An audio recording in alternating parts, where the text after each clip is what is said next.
افسوس نہ کیجیے۔ امریکہ کے ایک نفسیاتی ڈاکٹر نے کہا ہے کہ آدمی سب سے زیادہ جس چیز میں اپنا وقت برباد کرتا ہے وہ افسوس ہے۔ اس کا کہنا ہے کہ بیشتر لوگ ماضی کی تلخ یادوں میں گھرے رہتے ہیں۔ وہ یہ سوچ سوچ کر کوڑتے رہتے ہیں کہ اگر میں نے ایسا کیا ہوتا تو میرا جو کام بگڑ گیا تھا وہ نہ بگڑتا، اگر میں نے یہ تدبیر کی ہوتی تو میں نقصان سے بچ جاتا، وغیرہ۔ اس قسم کے احساسات میں جینا اپنے وقت اور قوتوں کو ضائع کرنا ہے۔ گزرا ہوا موقع دوبارہ واپس نہیں آتا، پھر اس کا افسوس کیوں کیا جائے؟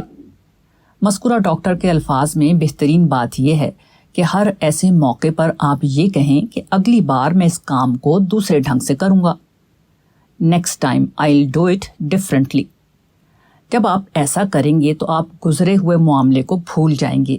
آپ کی توجہ جو اس سے پہلے ماضی کی بے فائدہ یاد میں لگی ہوئی تھی وہ مستقبل کے متعلق غور و فکر اور منصوبہ بندی میں لگ جائے گی۔ ریڈرز ڈائجسٹ، ستمبر 1981۔ اس کا نقد فائدہ یہ حاصل ہوگا کہ آپ افسوس اور کڑھن میں اپنی قوتیں ضائع کرنے سے بچ جائیں گے۔